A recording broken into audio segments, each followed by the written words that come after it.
Hey everybody, it's Barbara. Today I'm going to show you how I did this two-color Harlequin background and how I constructed the card.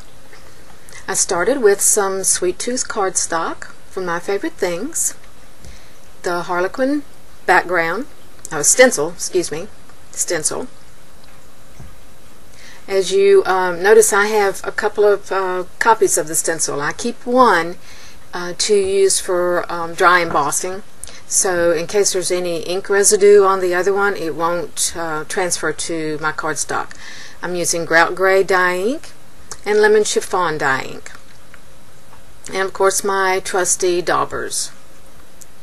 So the first thing I'm going to do is tape down my cardstock to my work surface and then tape my stencil on top of that.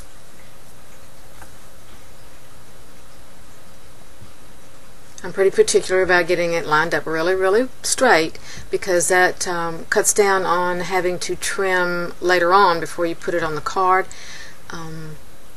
So I think if you do that first, then that will save you a bunch of time.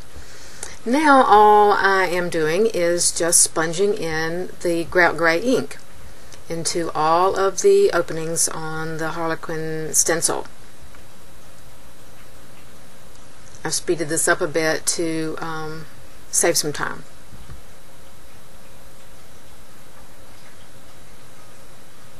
It doesn't matter, to me at least, if I don't get everything quite even and smooth. I personally like the variation in the color intensity, so I just sponge it on, and as long as each little opening is covered, I'm happy.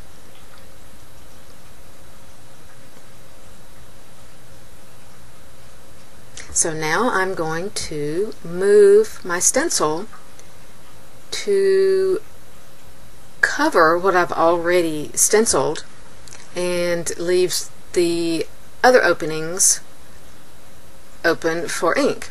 I'm going to zoom in and show you if you can see how I've done that. So you're actually going to have a white margin still around each of the colored diamond shaped inked areas. So I'm going to take my stencil back down and I'm going to now apply my Lemon Chiffon ink.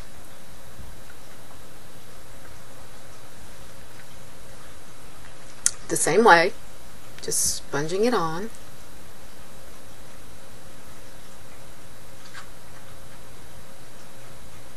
I don't really think it matters whether it's totally covered or not. You just want a really good hint of the color there. And as you can probably already figure out, the color combinations are just unlimited, really. Especially after I show you how I add the marker in between, because you'll basically have 3 colors to work with. So here it is now with both colors stenciled on, and as I said, you see the white margins around each stenciled area. Now I'm going to go in and put my black markers in. For that I just use a really fine point marker, and I have actually used a ruler and made the lines really straight and even. And first you go in one direction and then you just go in the other direction. I've done that and I like that, but I also like just doing it freehand, just marking them in and overlapping, and I think it just gives it a really artistic look. But like I said, I've done it both ways and I like both ways. I've done it with gold marker or silver. The metallic really adds to it as well, but on this one I wanted black, and so I'm really speeding it up here to get it done.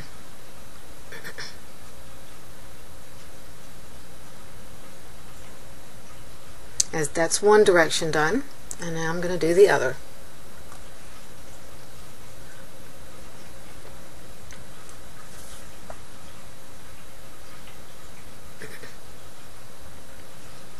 I find it easier just to turn my card stock to get the other side,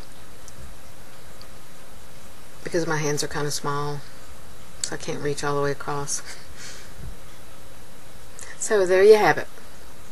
Both directions done. And now I've trimmed it down. I'm going to adhere it with some foam tape to a Grout Gray cardstock base.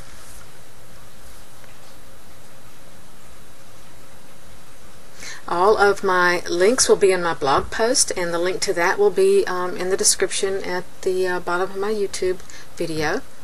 I'm going to add a strip of glitter paper that I've cut from a Blueprints set. I'm actually following a sketch here, is where this came from. And now I have cut a piece for the top with stitched Speech Bubble Edges Die-namics. I'm using a sentiment from Lana Lamb Designs What's Up, and I'm going to stamp it with Versamark after using my anti-static powder. I'm going to stamp it with Versamark and then heat emboss it with white embossing powder.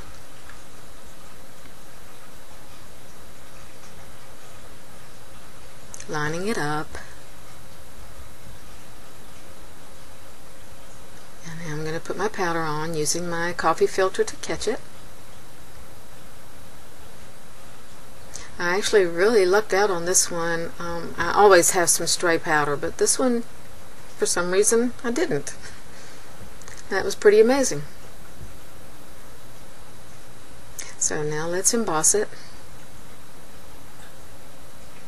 I love to watch embossing powder changing when it's heated up. I just love to watch it as it moves across. I don't know, it doesn't take much. Now I'm going to put my powder back in my jar before I spill it, and I'm going to pop this up on the card with foam tape as well. So I've already got the pieces cut.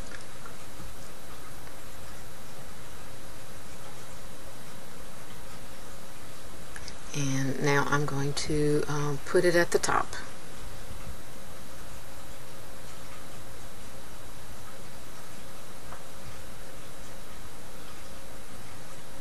Making sure it's straight.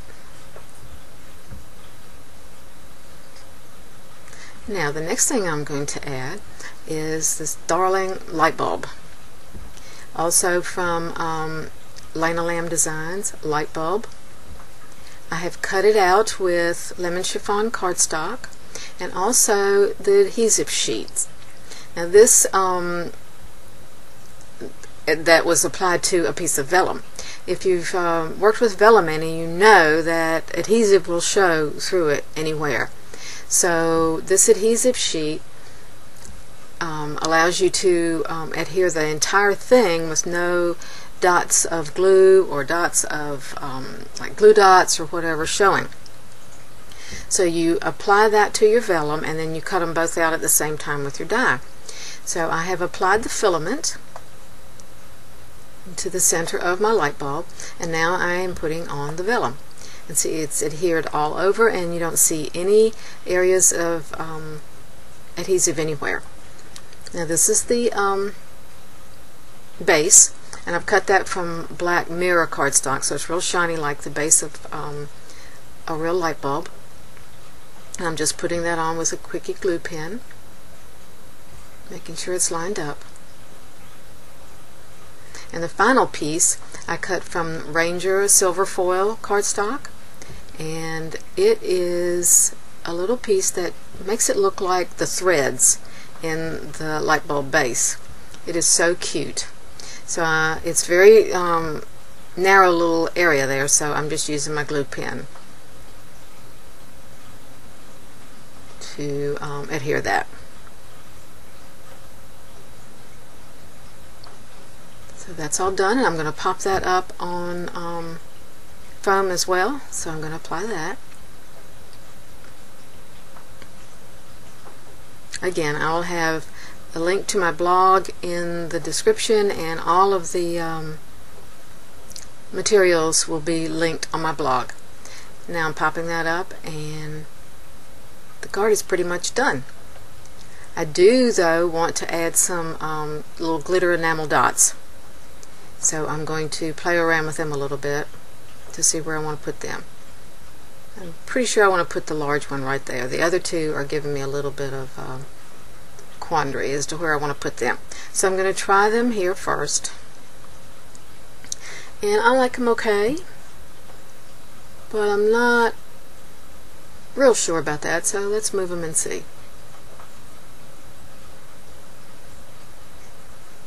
Yeah, I don't really like that. So I'm going to put them back where I had them, if I can get them loose.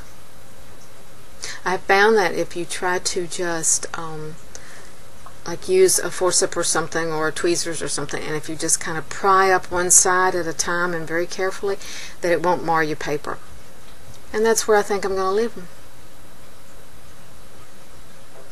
Now on the inside I'm going to put another sentiment from Lena Lamb Designs What's Up. I think this will make a really cool card for, it could be for a graduate or someone who has just gotten a new job, or someone that you want to congratulate for something. And that's it. Thanks for watching.